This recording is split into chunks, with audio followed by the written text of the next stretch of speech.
Todo mundo comigo aí, gente?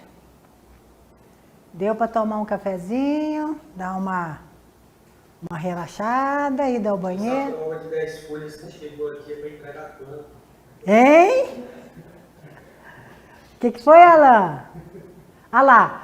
Gente, vocês ficam todos do lado daí, sentado lá, vira tudo insubordinado, vira tudo aluninho, tudo com medo de prova. O que é isso aí, Alan?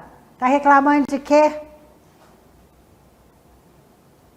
Hein? Vou relacionar dois grandes problemas. Nós vamos... Duas noticiazinhas dessa semana que é a prova.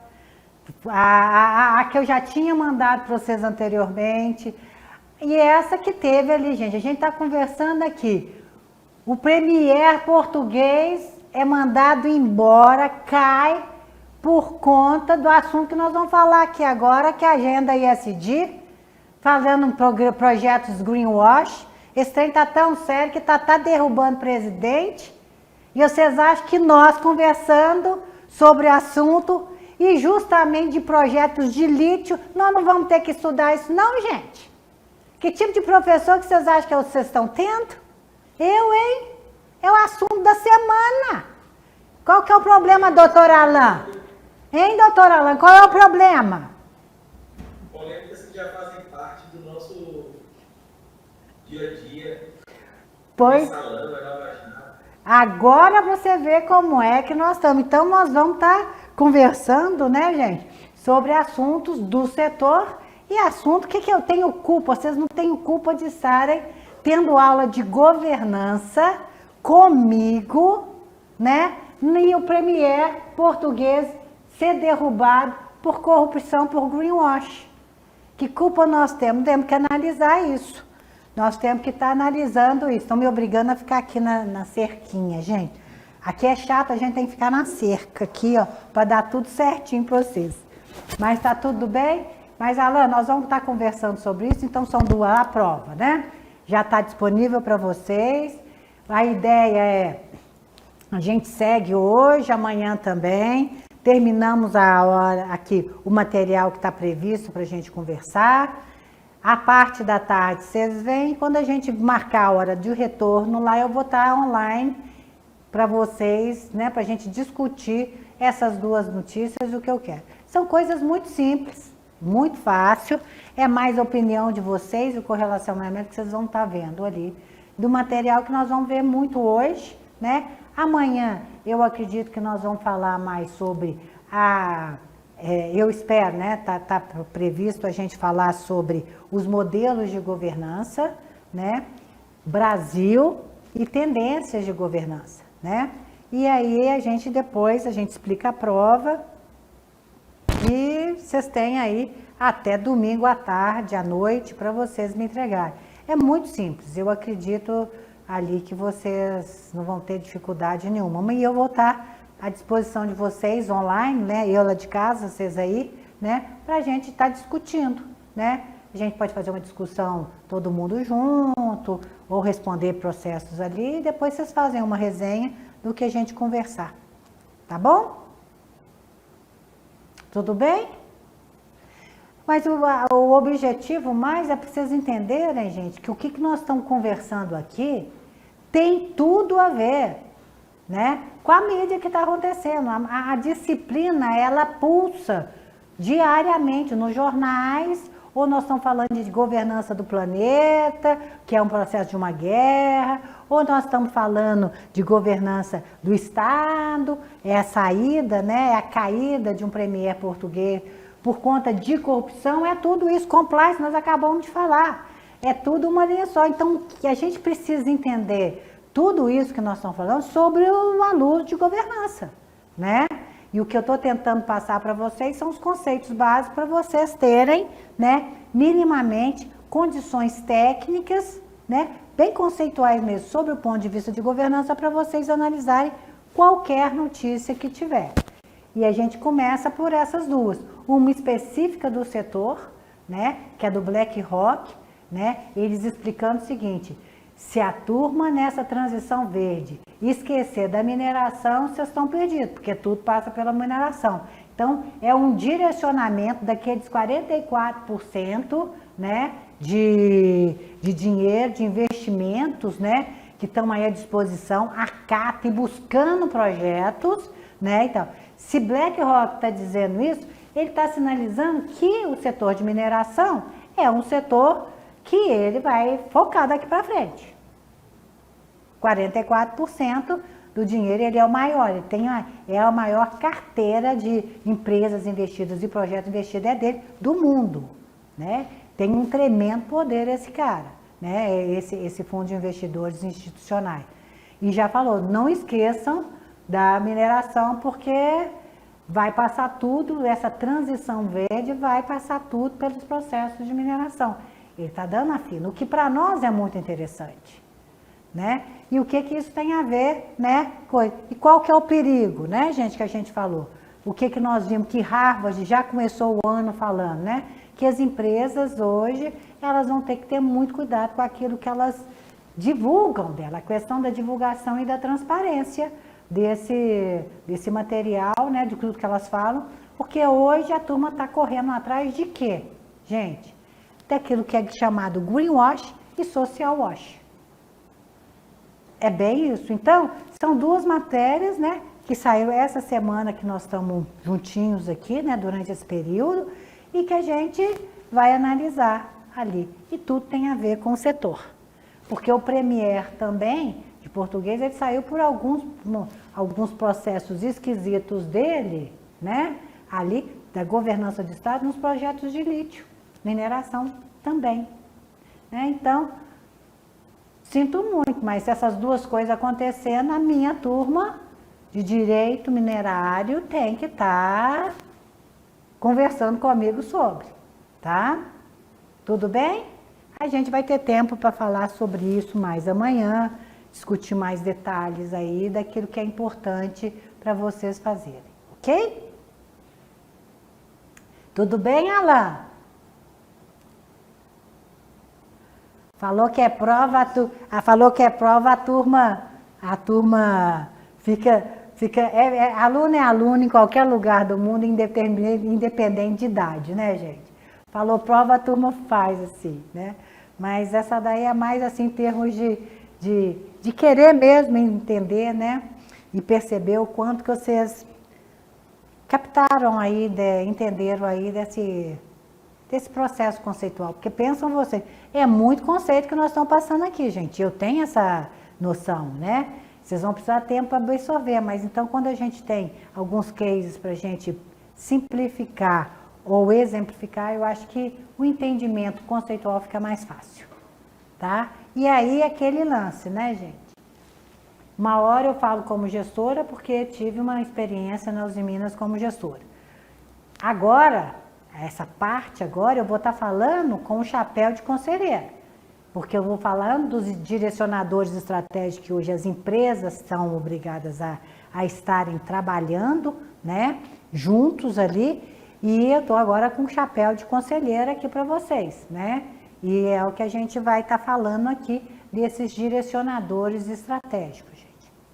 Gente, nós já falamos da pandemia, que ela mudou o mundo, nós já falamos que a guerra da Ucrânia mudou mais aí um pouquinho, quer dizer, ela começou a colocar um pouco mais de equilíbrio, né? A turma estava uma coisa de transição verde, e que vão fazer as coisas para amanhã e tudo. A guerra da Ucrânia colocou chega para lá, não invalidou, mas falou, olha gente, essa transição verde é questão de processo industrial demora mais tempo, né? Nós vamos nessa parte, mas por enquanto a Europa não está preparada para ficar sem a matriz que ela já estava trabalhando de ser uma matriz verde, né? Nos próximos até 2030. E veio, né, há um mês atrás também, né, gente? Veio essa guerra do Hamas contra o Estado de Israel, que mudou também, que está colocando uma outra letrinha muito em questionamento agora. A questão dos direitos humanos numa guerra, se é que a gente tem condição de falar de direitos humanos em processo com 2 guerras acontecendo, é complicado, né? Porque o que acontece na guerra a gente não vê em dias normais, né? É um negócio muito diferente, né? Alguns valores, eles são colocados para fora e tudo, aí é outra coisa. E a gente, nós somos empresas, trabalhamos em empresas, nós somos impactados com tudo isso, tá? E agora nós vamos falando, né, por exemplo, assim, né, do direcionamento estratégico, né, que as empresas têm. Então, a gente vai começar bem do começo. Eu sento no conselho, eu começo a fazer uma consultoria numa empresa qualquer, de qualquer tamanho, numa cooperativa, uma fundação, eu tenho que entender qual que é o grau de maturidade, de onde é que ela está, qual é o retrato que ela está, sobre o ponto de vista de governança, tá? Então, nós hoje, a pandemia, ela criou uma transversalidade entre a governança global, governança do Estado e governança corporativa. E isso se traduz na prática, agora eu vou tentar colocar na prática, né? Se traduz na prática, no que a gente chama de direcionadores estratégicos. São 3 esses direcionadores estratégicos, que nós estamos vivendo uma transversalidade. Vocês estão vendo aí a minha tela? Da escadinha?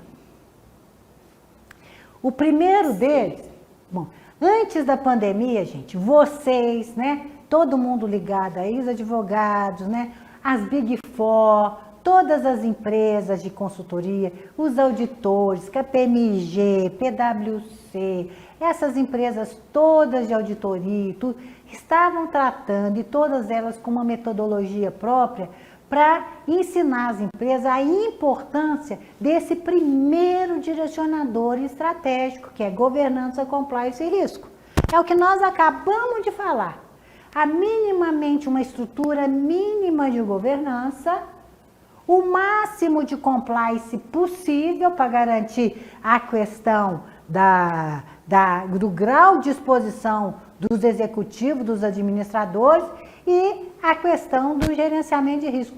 Todas elas, todas as empresas todas sendo questionadas na maturidade que elas estavam nesse grande direcionador. Era o que as empresas todas estavam fazendo. Acontece que veio a pandemia e colocou a gente num outro patamar. A sociedade mais ativista, mais participativa, mais questionadora, joga as empresas, né, na questão do território de atuação dela. E mineração, a gente já estava nesse patamar também, por conta desses, principalmente Brasil, desses acidentes que nós tivemos, né, da rompimento das barragens. A gente já estava sentindo um peso dessas organizações, né, desse direcionador na questão territorial, né, como que os territórios impactados, né, principalmente pelas grandes mineradoras, né, eles já estavam mais ativistas, estavam mais participativos de tudo o que a gente está vendo. E depois veio a pandemia e joga no colo das empresas ESG. E aí nós vivenciamos, gente, todas as empresas aí, a de vocês, nós vivemos essa transversalidade. E cabe a nós termos o juízo e ter noção do tamanho da pernada que a gente tem que dar nesses direcionadores. Porque não tem jeito. São os 3, isso aí é contexto nosso. Mas o dever de casa mínimo de cada um de vocês que estão aí do outro lado da telinha, a primeira coisa que vocês precisam entender e, de uma certa forma, diagnosticar é o grau de maturidade da empresa de vocês, que vocês trabalham, ou aquelas que vocês prestam consultoria, sobre o ponto de vista desse primeiro aí, ó, governança, compliance e risco. Gente, qual que é a estrutura referencial? Nós acabamos de ver, né, a estrutura referencial. O que a gente chama de estrutura de governança? O que a Sarbanes-Oxley pede que a gente tenha? minimamente uma estrutura de governança, ou seja, eu tenho que ter, mínimo, essa empresa é pequenininha, eu não vou ter uma assembleia, mas eu posso ter um conselho de sócio.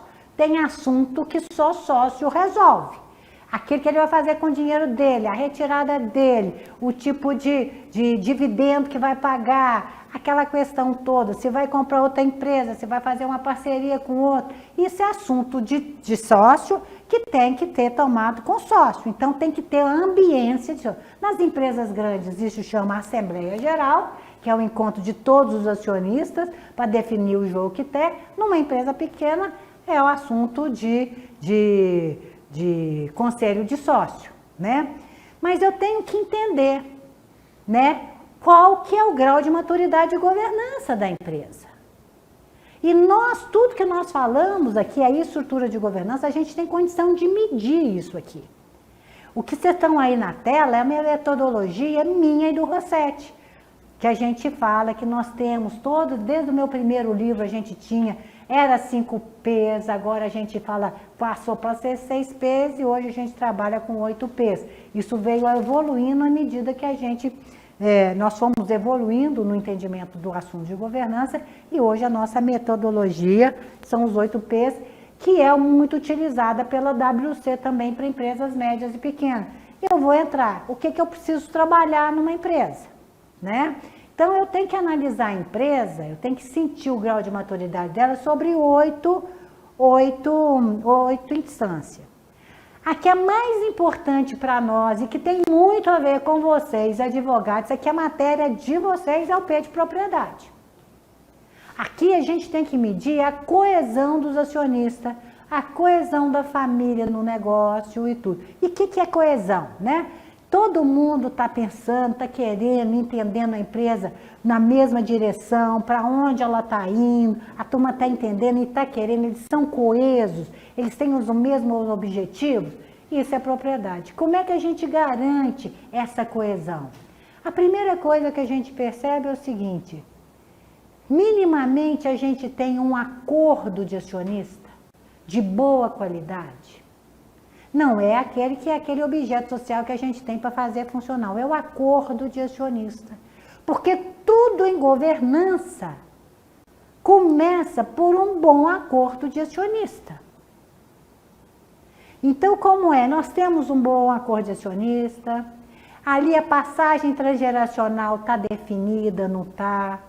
Ali diz que a empresa vai ser sempre governada ou vai ser sempre gerenciada pela família ou nós vamos ter gestores fora. É aonde a gente coloca, o que é um acordo de acionista, né, gente? É colocar ordem na casa. Se o fundador morrer, como é que fica os filhos, quem é que entra, se a questão do seguro pessoal, seguro profissional, aquilo tudo que vocês entendem de acordo de acionista muito mais do que eu, mas o P de propriedade a gente vê. Se já tem acordo de acionista, você tem que ver se o acordo de acionista está suficientemente forte para aguentar, por exemplo, as próximas tomadas de decisões estratégicas da empresa, de um novo sócio, como é que está o patrimônio social, o planejamento sucessório, não só da família, mas dentro da empresa. Então, é tudo aquilo que a gente fala, né? A blindagem societária, se um sócio morre, como é que está a defesa, como é que a empresa precisa, como é que ela está blindada sobre alguns intempéries que acontecem nas famílias ou nos grupos familiares. O P de propriedade, gente, é o mais importante para a governança. Porque o que a gente precisa conseguir aqui é a coesão da família, da empresa, dos acionistas em cima do negócio. Todos têm que estar lutando ou entendendo a empresa naquela mesma direção, que é o P de propriedade. E aí tem a escala, né? Tem gente, vamos montar uma estrutura de governança. Estrutura de governança é a última coisa que você monta. Você monta, em primeiro lugar, um bom acordo de acionista. De um acordo de acionista vem o estatuto da empresa que responde a esse acordo de acionista. E o modelo de governança que a empresa precisa é o que está no estatuto dela. Ela vai ter um modelo no momento tal, o modelo de governança responde ao ciclo de vida da empresa. Então você precisa ter uma noção de como que ela está. Ah, vou montar um conselho. Você não sabe se a empresa precisa de um conselho. Ah, se vai montar um conselho, conselho de administração ou consultivo? Se for empresa familiar, você tem que ensinar a família a ter pessoas de fora numa tomada de decisão, porque ela é da família que toma a decisão. É tudo um processo de domesticação da própria família. E nós vamos mexer com pequenas mineradoras, com donos aqui que têm esses problemas. E o problema de propriedade é muito sério, porque você entra numa empresa e você nem a coisa de acionista tem. Gente, eu tive no mês passado em São Luís do Maranhão e tive uma reunião só com herdeiros e sucessores, tá? Só com a meninada, a turma interessante, tudo, e a gente vai explicando a importância, né, do P de propriedade, da capacitação deles e tudo, né? E a gente explicando que a coisa mais difícil que um consultor tem é de fazer o dono ou a família pensar como acionista, porque eles não pensam como acionista, eles pensam como gestor, porque a turma está na gestão, eles têm cabeça de gestão, não de acionista. Não, eles não conseguem pensar a empresa daqui a 10, 15, 20 anos, porque eles estão na operação, estão preocupados, é muito no curto prazo. E a gente conversando muito isso, da mudança, né, da sociedade de irmão para consórcio entre empresas, aí chega lá um herdeiro e fala assim, professor, estou vivenciando mais ou menos isso aí, de passar da Busprimo e tudo. Eu falei assim, e como é que você se resolve? Ah, no almoço de domingo nós resolvemos tudo. Eu falei, e como é que é resolvido? A minha avó resolve tudo. Tudo funciona, né? E a minha empresa já fez mais de 100 anos. Eu falei assim, se acontecer uma coisa com a avó, e aí vai virar uma esculhambação toda, professor. Falei, não tem nem acordo de acionista? Nós nunca pensamos sobre isso. Quer dizer, as empresas têm uma governança, funciona, vive, o negócio é muito bem gerido, mas não tem ali. Se morrer a avó, que faz ali os conflitos, danou tudo. Então, a questão da propriedade é um dos pesos mais importantes e que para nós e para vocês aí, que são advogados, a maior parte de vocês aí, é a primeira coisa que a gente tem. Analisar se tem, se tiver, é o grau de maturidade, a qualidade desse acordo, né? Ou se não tiver, é a primeira coisa que você tem que fazer. Que aí você já começa a colocar. E é muito dolorido você fazer o primeiro acordo de acionista. Quem fez, ou quem já fez, já sabe como é que é. Porque o dono, o fundador, tem que começar a pensar que ele não vai estar aqui mais. E dono tem a pretensão, ou ele tem a percepção que ele não vai morrer nunca. É muito complicado. Então, você provoca um acordo bom, a coisa assim, provoca uma catarse emocional na família, nos grupos familiares, para colocar. As primeiras reuniões são as mais difíceis, mas depois que a turma começa a virar a chavinha e pensar como acionista, aí já fica mais fácil, né? Mas são assuntos muito sérios e muito caros às famílias para resolver. Então, P de propriedade é a coisa mais importante, é a questão que a gente busca, é a coesão. Você chega numa empresa, tem 3 irmãozinhos, um quer vender a empresa, o outro quer aplicar tudo na empresa para aproveitar e o outro quer só dividendo, essa empresa não sai do lugar, porque não tem coesão. A turma não sabe o que quer com o negócio. E começa daí. Então, é todo um processo que o P de propriedade, quando ele é bem avaliado, está ali. A segunda coisa, o segundo P que a gente avalia é a questão dos princípios. Quem define os princípios da empresa é o dono, gente. E aí um código de conduta, um programa de treinamento facilita muito, porque você tendo um código de conduta, você está ali, está claro, né? Você está ali formalizado. E o que é importante em princípios que a gente checa? O quanto os princípios são internamente compartilhados e quanto esses princípios são externamente sancionados. Ou seja, é importante que um funcionário entre na empresa, na sua empresa, na empresa que você trabalha ou no seu escritório, e que todo mundo tenha aquele conforto de estar num lugar e na tranquilidade de que ninguém vai pedir para ele fazer uma coisa esquisita, porque os princípios deles, do seu chefe, dos seus pares, dos seus funcionários são os mesmos que você. Todo mundo está equilibrado, todo mundo está batendo na mesma sincronia em termos de princípio. Então, a gente analisa o quanto esses princípios que a empresa diz que tem, eles são internamente compartilhados.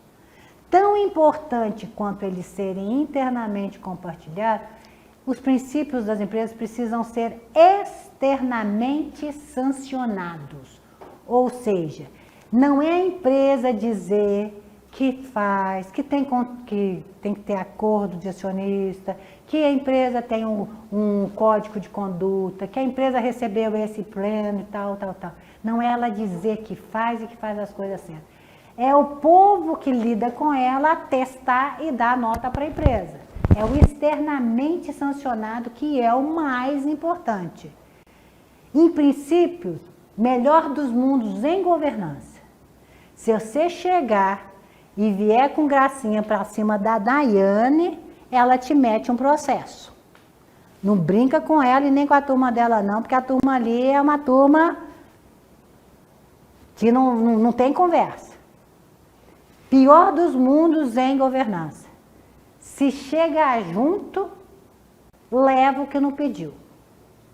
E isso a turma sente, quando o negócio é discurso e quando a coisa é legal. Então, as coisas que a gente mais interessa é o quanto os princípios são internamente compartilhados e externamente sancionados.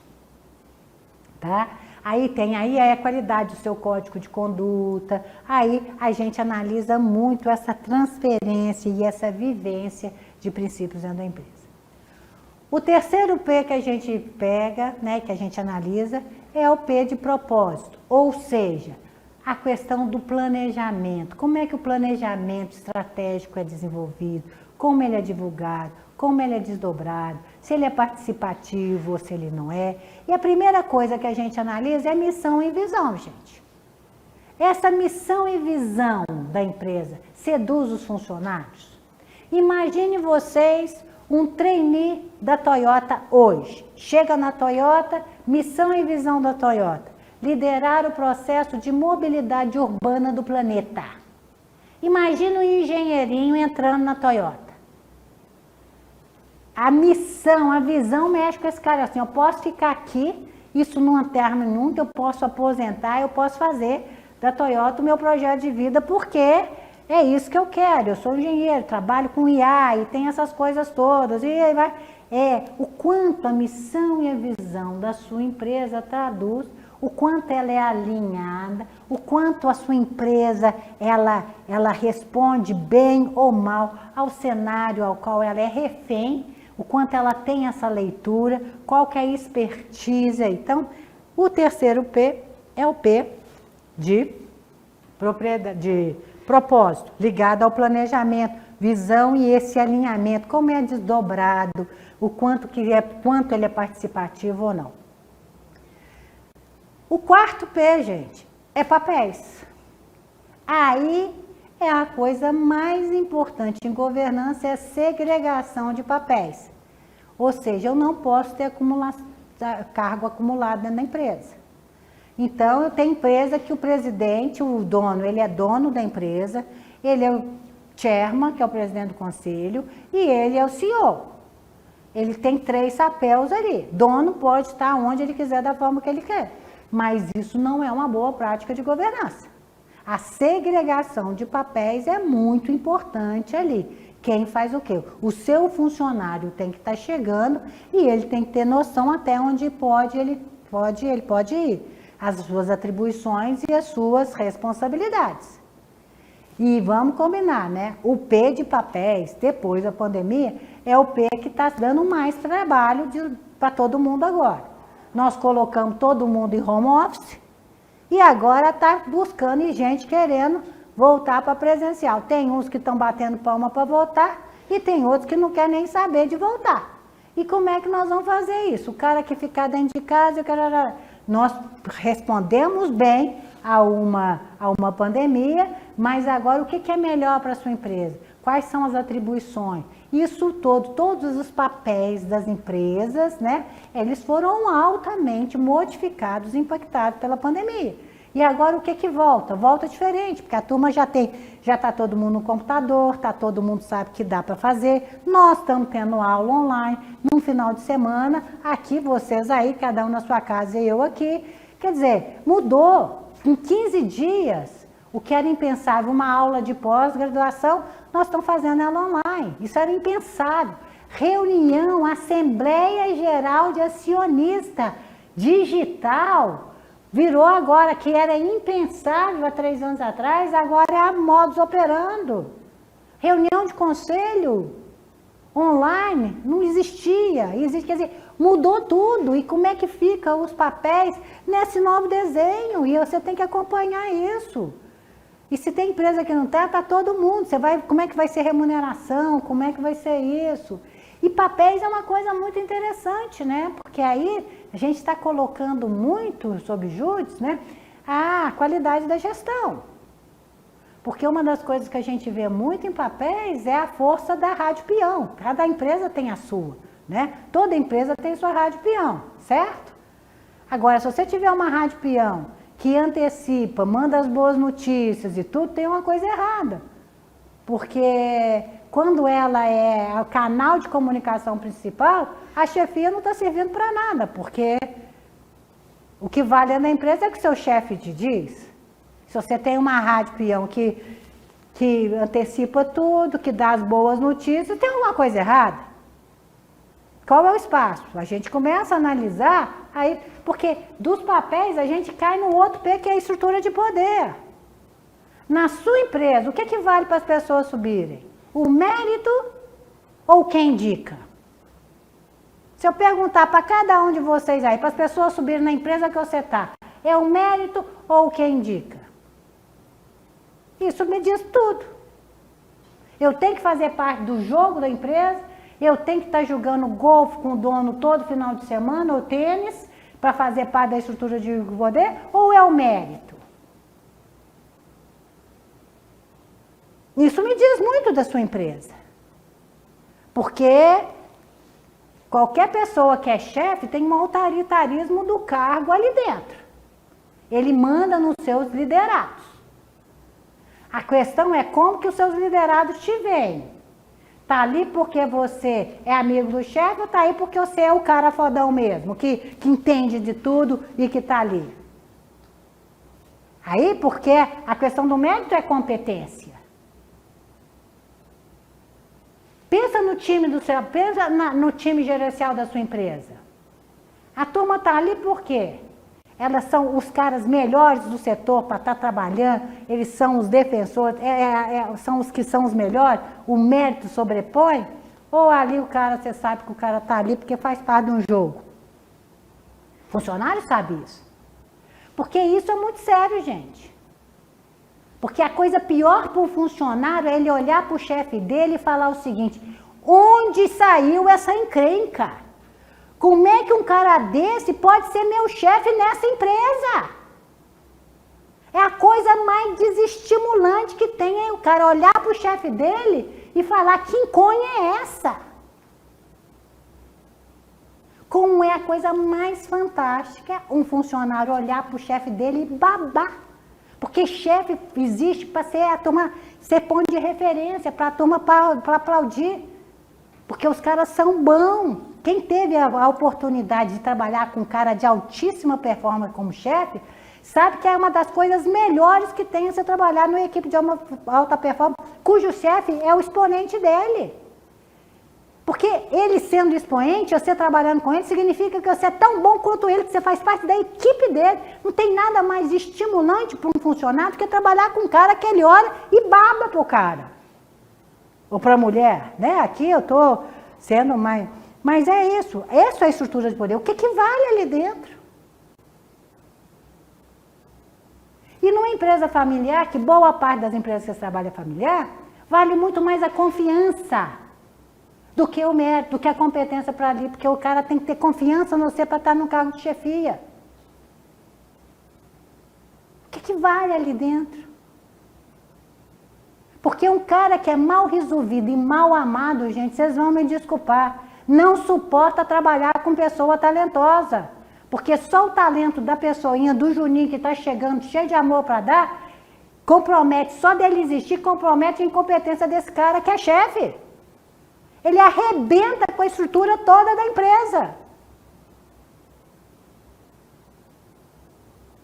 Então, é muito sério essa questão e a gente tem que medir o que vai ali dentro, para você ir tentar ver como é que você vai estruturando ali essa questão do poder dentro da empresa. Aí, a gente está ali, né? A gente já viu, né? Vamos já aí. Propriedade, princípios, propósito, papéis e poder. Já vimos 5P. O outro P é o quê? Práticas. O que vale na sua empresa? As práticas, elas são trabalhadas. Você, dentro da sua empresa, é estimulado a ser um funcionário melhor a cada dia que passa? Se você chegar, preciso fazer um TE, preciso fazer um MBA daquilo, você tem um RH que te favorece, que está querendo que você faça a cada dia que passa as suas práticas de uma melhor forma ou não? Né? O que vale ali? As práticas são formalizadas, são avaliadas, são sistematizadas. Você pode sair de férias e vai que ninguém nem vai sentir porque está tudo certinho, está todo mundo mais ou menos no mesmo esquema. Ou você sai de férias com 2 dias, estão te chamando porque só você que consegue resolver esse outro problema. E tem gente que adora voltar de férias porque a empresa não pode ficar sem ele.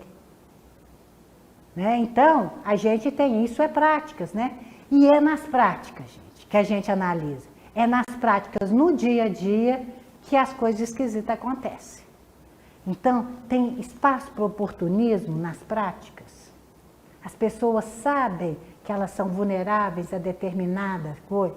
A turma de vendas, a turma de contratos, ela sabe que é aí que mora o perigo. Numa hora que você está conversando, que você está assinando um contrato com o outro, a turma está preparada para estar ali. Como é que as práticas, elas estão ali, quando a gente fala, né, normatizadas, avaliadas o tempo todo? É a primeira, a gente tem que entender. Porque na prática a gente tem que entender o seguinte, o seu processo. Imagina vocês, cada um de vocês aí, vocês estão responsáveis por um processo. Tá? A primeira pergunta que eu faço, só para analisar o processo de vocês, cada um imagina o seu processo. O que você faz que é o seu diferencial? Que aonde você for, você leva isso com você porque isso é DNA seu.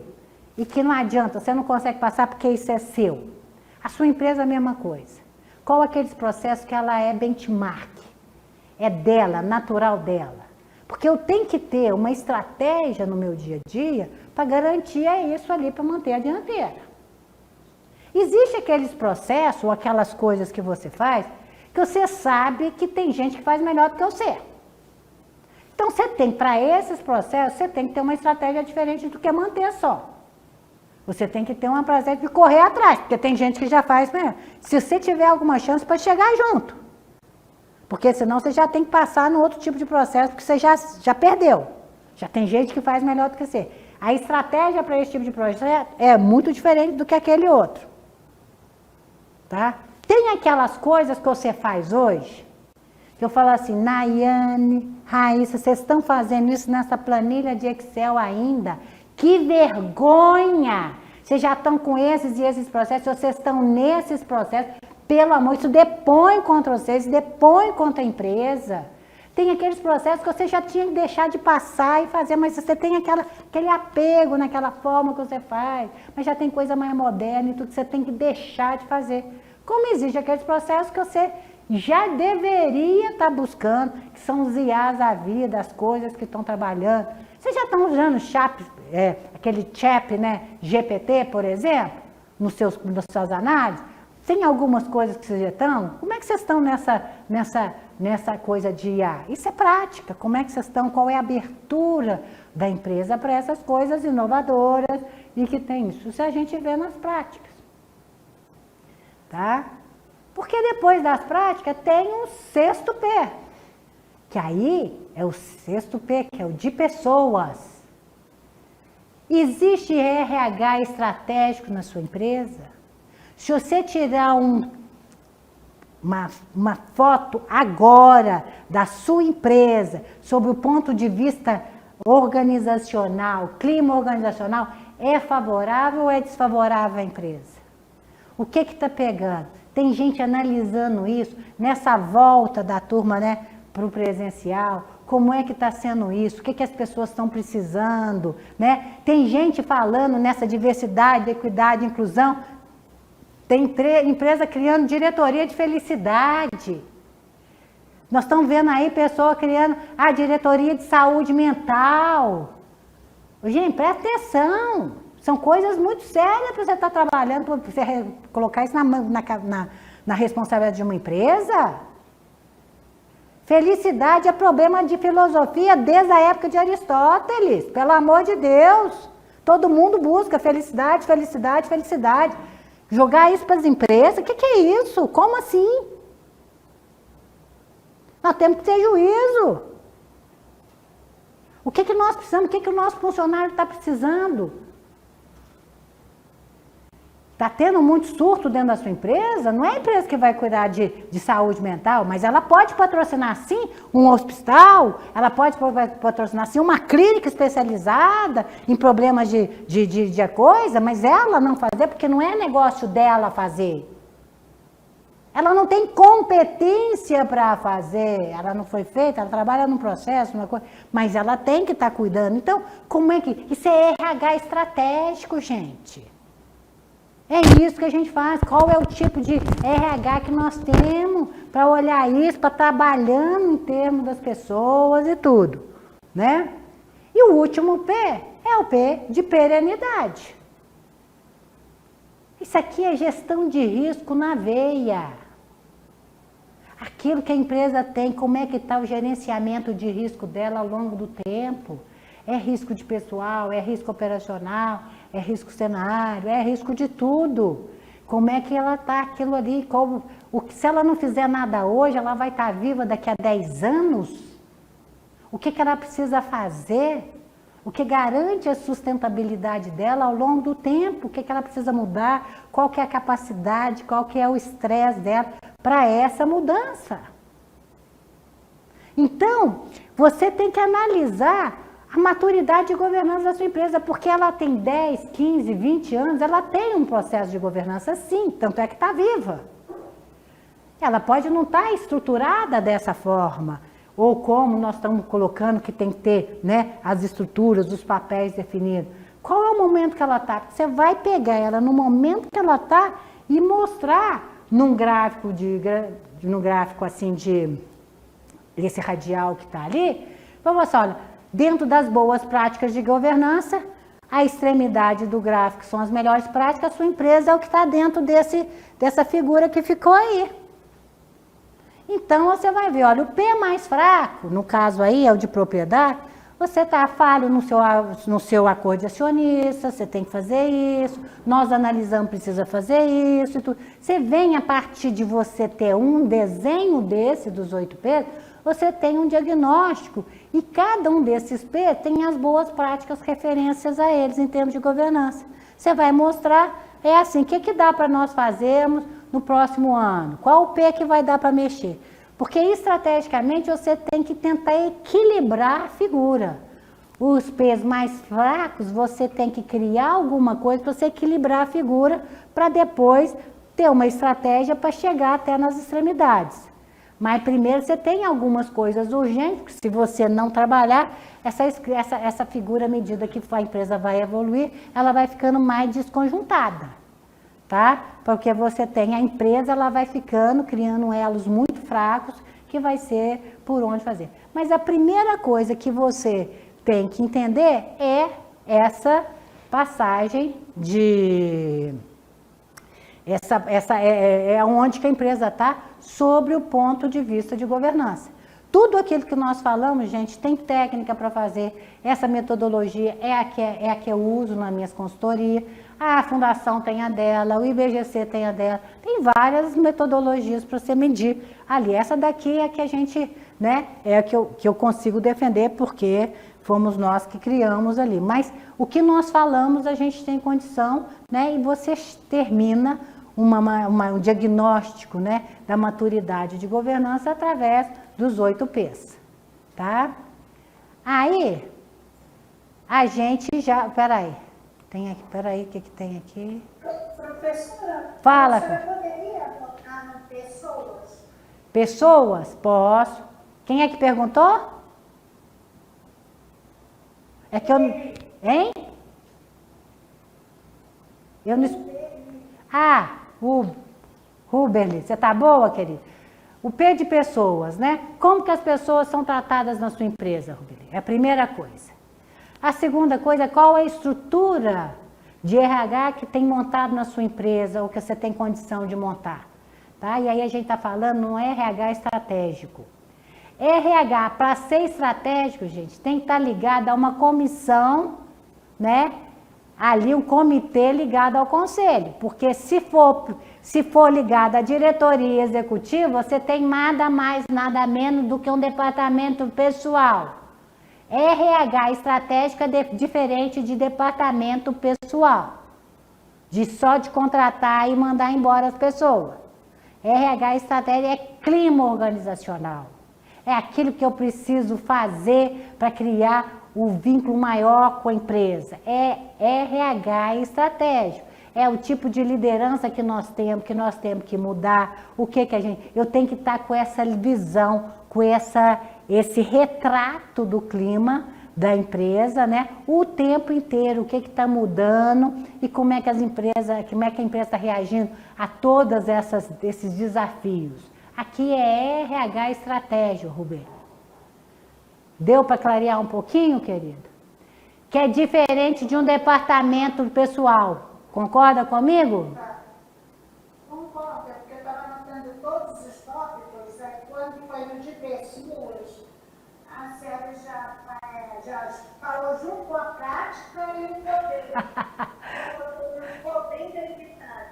Então, não, mas tem ali. Eu coloquei o tópico pessoas, sobre RH estratégico e clima organizacional. Isso. Mais ou menos sobre isso. Isso. E os outros estão claros para você, Ruberli? Os outros P's? Não, os outros, todos eu anotei os tópicos mais importantes. Tá. Então... Só pessoas mesmo. Então, você tem que ter alguma coisa nesse sentido, entendeu, Ruber? Para a gente saber o que fazer, o que a gente vai fazer, o que nós vamos atacar primeiro, tá? Muito bem, quando a gente fala no P termina, por exemplo, né, a questão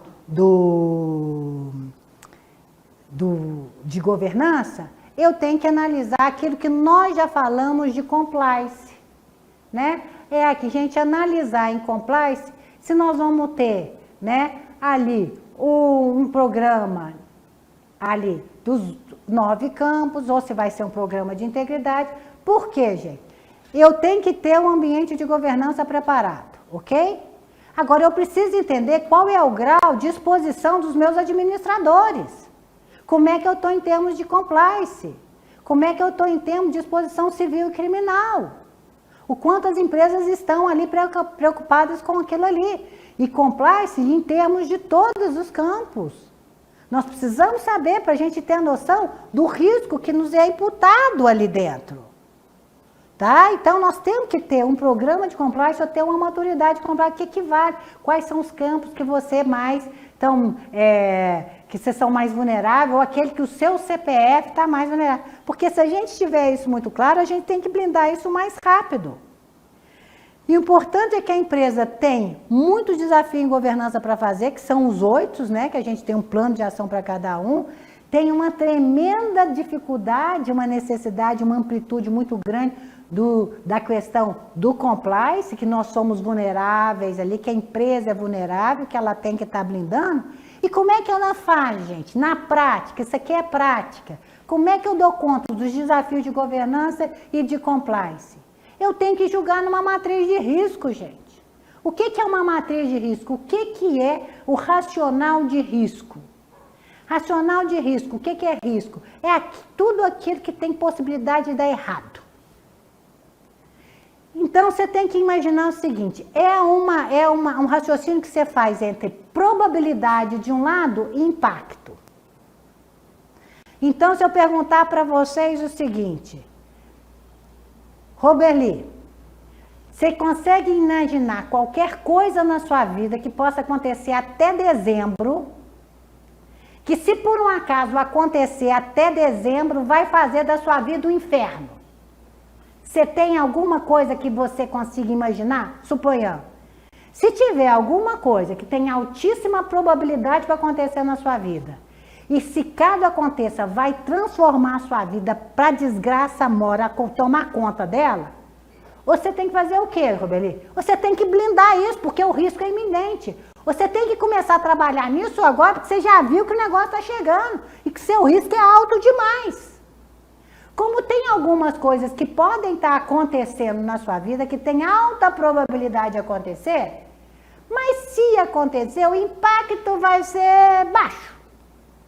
Ô, gente, alta probabilidade com impacto baixo, vocês concordam comigo que eu posso deixar para lidar com isso a semana que vem? Porque eu tenho coisa mais importante que é o alto e alto para lidar essa semana? Tem aquilo que tem baixa probabilidade de acontecer com baixo impacto. Eu até vou esquecer, baixo e baixo eu não quero nem saber, que eu tenho coisa mais importante. Agora, Brumadinho é isso aqui. Tinha baixa probabilidade de acontecer, caso acontecesse, como aconteceu, o impacto é altíssimo. Aí eu tenho que ter planos de mitigação para que na hora que o negócio acontecer, eu entender que está passando de baixa probabilidade, passou para média probabilidade, de média probabilidade passou para alta, e eu entrei naquele quadrante ali, que é o amarelo, que é alta e alta. Eu tenho que, quando eu tenho alta probabilidade com alta probabilidade com alto impacto, o que eu tenho que fazer? Eu tenho que mitigar, eu tenho que evitar, eu tenho que fazer um escarcéu em cima daquilo, porque aquilo ali o risco é iminente. Eu tenho que sair com a faca nos dentes para poder minimizar essa encrenca. Aquilo que tem alta probabilidade com baixo impacto, eu vou tentar evitar ou diminuir a probabilidade desse trem acontecer. Posso esperar um pouquinho. Baixa probabilidade e baixo impacto, eu vou aceitar, muitas vezes, porque não vou perder tempo com bobagem. Agora, aquilo que tem baixa probabilidade com alto impacto, eu tenho que ter planos de mitigação. O que faz uma matriz de risco, um racional de risco? Por que nós estamos falando de risco nesse primeiro direcionador estratégico, gente? Tá? Porque a matriz de risco, ele tangibiliza...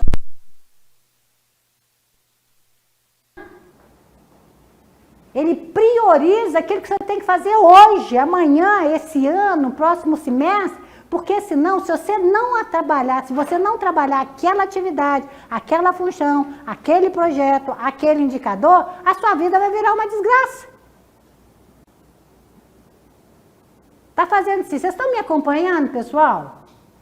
Eu tô Roberli, Alain, Marcelo, Leia, Giovana, Kerlaine, Bruna. Esse direcionador basicão é o basicão do basicão, gente. Governança, compliance e risco.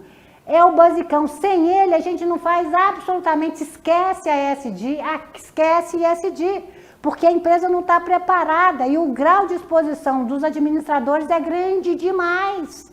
Porque a empresa não está preparada para blindar tudo que vem pela frente. É o basicão. Tá claro isso, gente? Dúvidas? Por isso que seria mais seguro entregar o trabalho na segunda. Não tem nada a ver dos 8 P's. Não tem nada a ver. Vocês não vão falar. Eu podia ter dado para vocês avaliarem a empresa de vocês, mas não. Eu quis ser moderna, eu quis analisar vocês do que está acontecendo essa semana lá. Você não vem com gracinha não, Ana. Nós vamos fazer interpretação de 2 textos, Alain. Não é possível que gente que faz MBA, advogado que está lá, não sabe interpretar texto. Você não vem com graça pro meu lado não, Alain. Pra cima de Moá, não.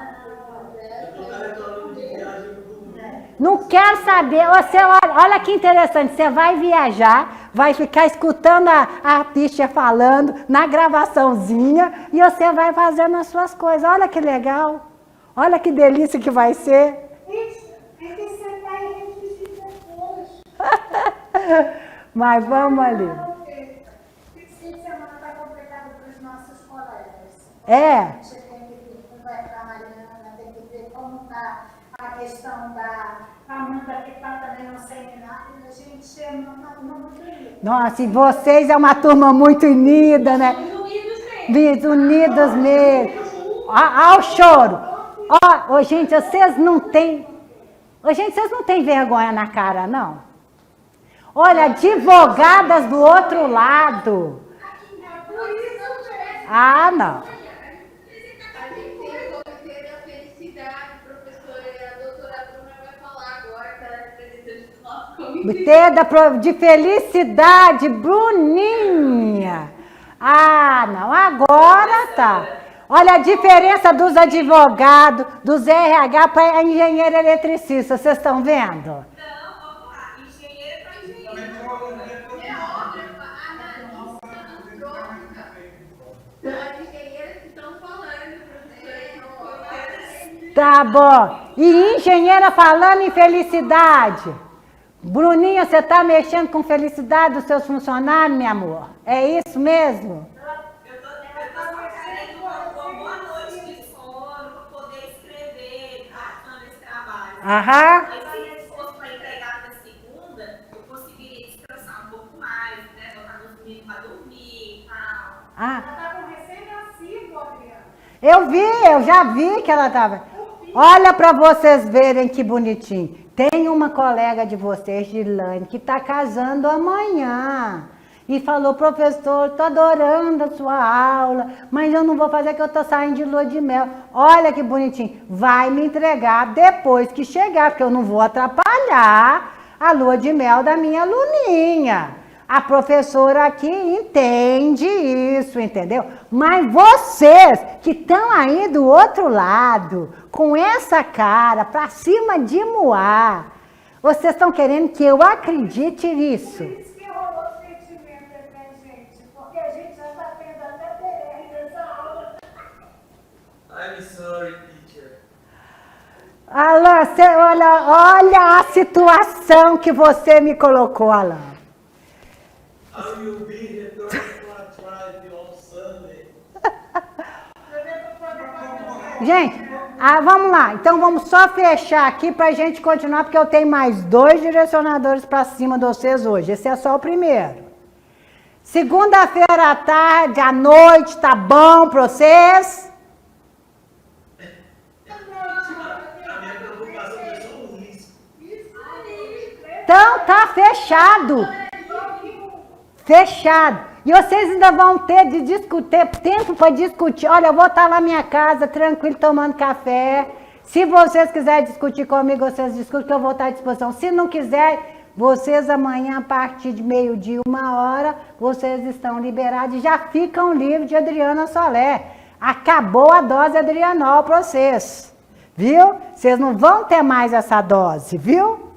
Aí tudo bem. Então, segunda-feira à noite. Uai. E estaremos juntos.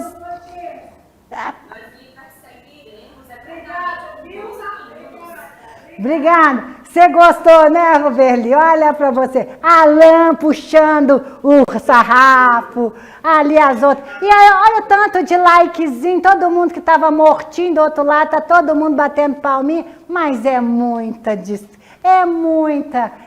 falta de vergonha nessa cara. Profissionais como vocês, maduros como vocês. Não, gente, é vergonhoso, mas tudo bem, vou relevar, porque tenho coisas mais importantes para passar para os meus advogados, meus engenheiros do outro lado, entendeu? A minha Bruninha está pensando em felicidade da turma, olha que lindinha, gente. Eu tenho que estar muito emocionada aqui para a gente poder. Mas vamos voltar ao mundo real agora? Dúvidas? Estou perguntando, o choro já foi, o choro é livre, já voltamos, ou vocês já conseguiram um dia? Vocês podem me mandar até segunda-feira à meia-noite. Ok? Aí já tá. Então a gente já vai fechar. Muito bem. Fechando aqui, gente, a questão das auditorias. Falando em auditoria, naqueles contratos. A turma dos auditores, eles trabalham com 3 linhas de defesa. Risco existe para ser mitigado em cada caixinha. O risco, a Roberli trabalha com uma atividade, ela tem que ter noção dos riscos daquela atividade dela. E quando ela tem noção dos riscos, ela tem que blindar aqueles riscos, ela tem que mitigar. Então, a primeira linha de defesa existe, né, para mitigar os riscos operacionais, cada um na sua caixinha, olhando para o seu universo ali, tá? Uma empresa que tem essa gestão de risco mais apropriada, ela tem 3 linhas. A primeira é operacional, a segunda linha de defesa, o que é? É o sistema de gerenciamento de risco. Então, o que se espera?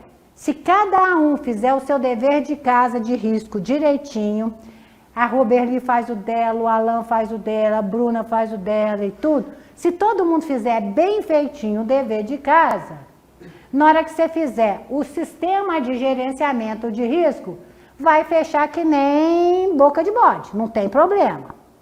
A segunda linha de defesa é o seguinte, começa uma coisa, indicador de um lado não coincidir com o indicador de outro, não começa a conversar, tem alguma coisa que começa a se estressar, o sistema de gerenciamento de risco tem que voltar para saber quem falhou onde, para ajustar tudo, para fechar e equilibrar no sistema de gerenciamento de risco, tá? E tem a terceira linha de defesa, que é diretoria executiva e conselho de administração. Se nada for pego na primeira, na segunda, vai estourar o risco para o diretor executivo e para o conselho de administração. Quem paga o pato legalmente são esses 2. Vamos lá. Lojas Americanas. Muda-se a estrutura de governança e contrata-se um novo CEO. Todo mundo viu isso. O cara, na hora que pega os dados da empresa, ele ia assinar para entrar, para ser o novo CEO da Lojas Americanas. O que ele faz? Ele convoca a empresa assim, não posso assumir isso aqui não, porque tem um rombo de 40 bi aqui. E eu estou sentando nessa cadeira aqui, nem aqui eu estava.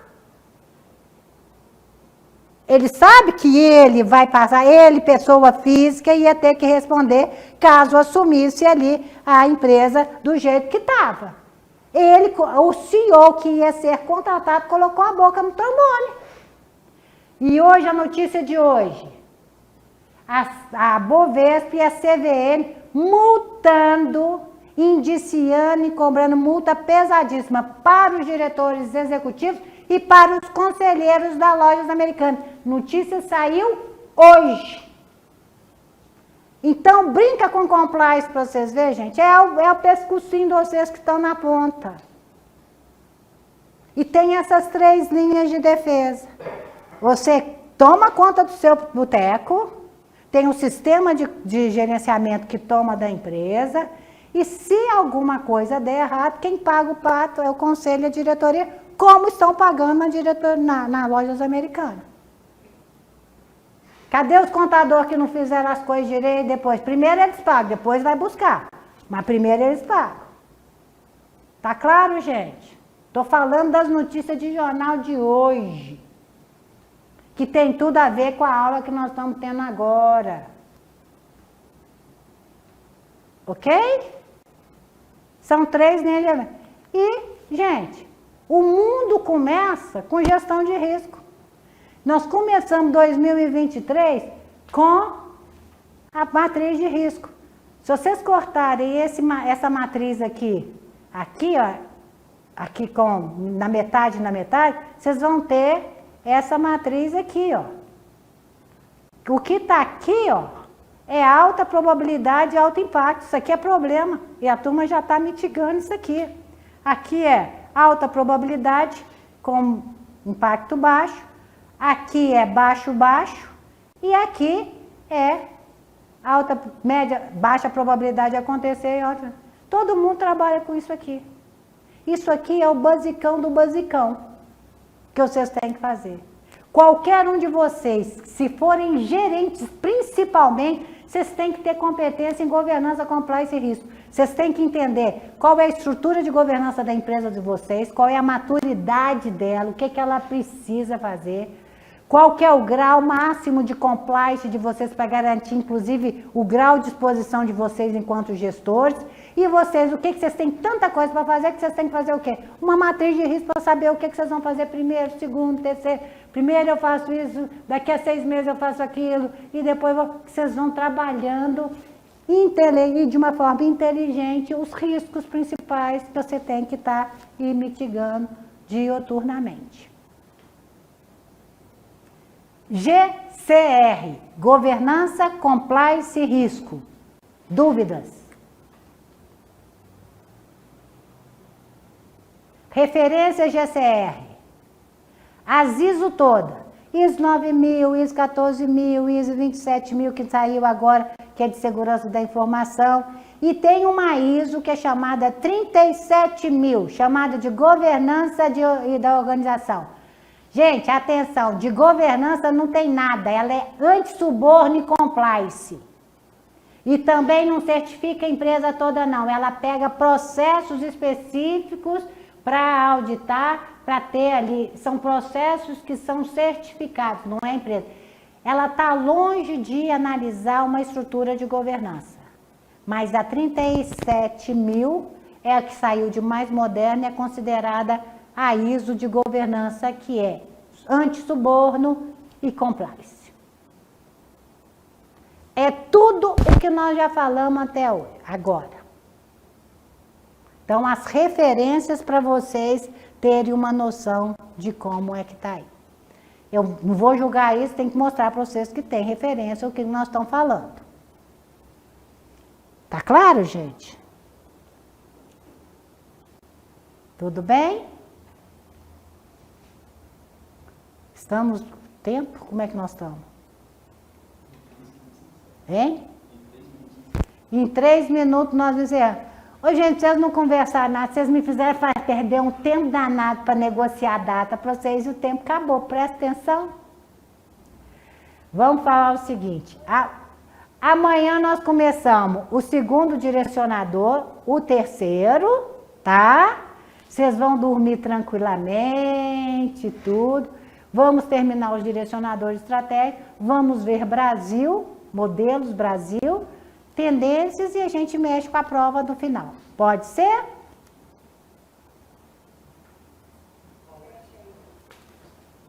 É isso aí. Temos tempo ainda para umas pequenas perguntas. Olha, vocês me deixaram tão sem jeito aqui, de tanto que vocês ficaram, deixaram a professora assim, com saia justa.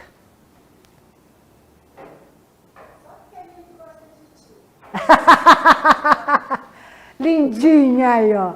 Já gostei, viu? Mas já acordamos, né? Já acordamos aí, né? Alguém quer fazer alguma dúvida? Tem alguma dúvida? Quer fazer alguma pergunta? Esse é o basicão, tá, gente? É o mínimo minimódulo que cada um de vocês que está do outro lado da telinha tem que ser doutores. E amanhã a gente vê o ASD e o ISD. Pode ser? Disseminar para todos a governança, para que todos entendam um pouquinho, porque vai amadurecer cada vez mais, para que diminuir os riscos. Tô gostando de ver da sua análise. O que mais? Tá faltando um fechamento apoteótico. Alain, vai. Vai, fecha. Acho que os colegas têm mais propriedade. Nossa.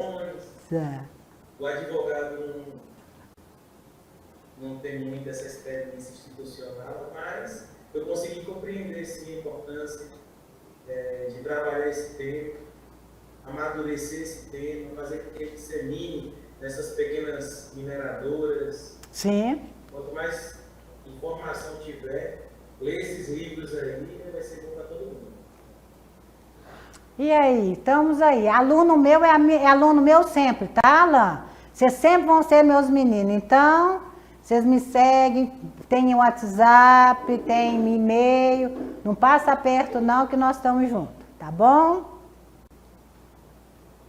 A importância, né, do erro que aconteceu com aqueles dois temas que a professora passou,